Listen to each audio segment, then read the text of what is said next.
Jim, thank you very much for being here. You heard Hugh Johnston's remarks. I mean, he was the former CFO of PepsiCo, knows a thing or two about the consumer. Now he's the CFO of Disney, consumer brand as well. Take us through what this report says to you about just whether or not the turnaround at Disney is really something to buy into.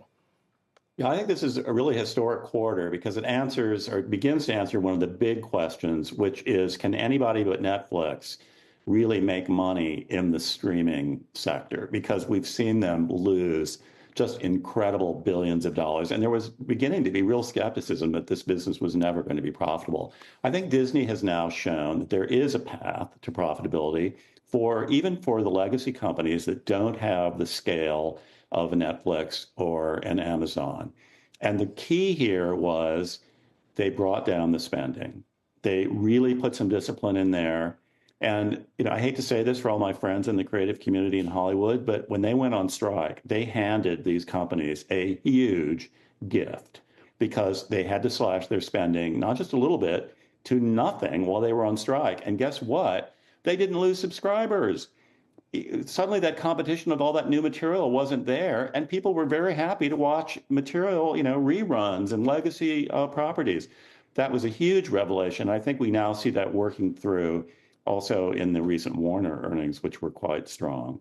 Jim, what do you think Disney has actually done right incrementally between, say, a year ago period versus now? What makes you feel and what makes investors in Disney who've been, at least as of late, bidding up the stock, feel better about CEO Bob Iger's strategy beyond just the fact that there's cost cutting and they're trying to return to profitability? There has to be some kind of a long-term view that this is a company that can be restored to its former glory.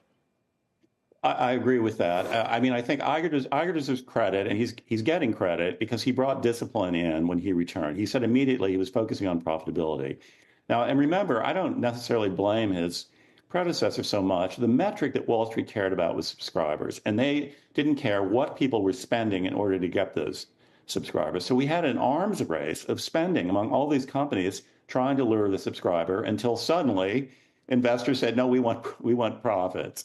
And I think Iger recognized that. And there's only one way to get to profitability there. A, increase the revenue. And they've pulled, 4 or 5 significant levers there. The main ones being introducing an ad tier, raising prices, and even more significantly, cutting the spending. Those are the only ways to get to profit. And they've shown that you can get there. And I think what gives a lot of investors confidence about Disney is, unlike, say, a Netflix or an Amazon, Disney has the intellectual property that people want to come back to over and over again. They have a huge library. They have all, generations of children's material.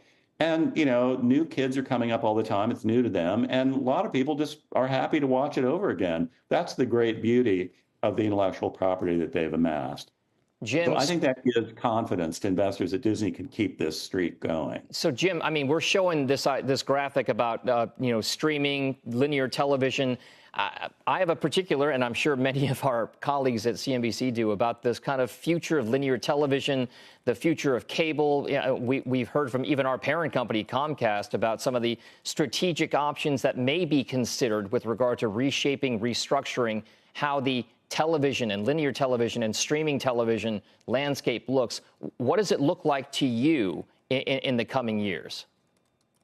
Well, it has not looked good now for quite some time. People have called it a melting iceberg, melting ice cube, whatever you want to look at it. We've been seeing, steady losses of subscribers and revenue in the linear media world now for quite some time, and it's not stopping. I don't know if there's a bottom here, but the strategy has to be to move these very, valuable properties. It produce really great content, not to be self-serving. CNBC would be in that category.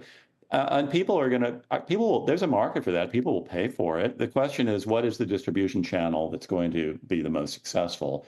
So I think there is a lot of thinking going on about how to monetize some of these legacy assets that cannot just live forever in the cable ecosphere. And remember, cable was an unbelievably profitable business for so long. There's a lot of room. It can still be profitable. They're not losing money. They're just not making the kind of money they made before, and they've got to find other ways to replace that revenue.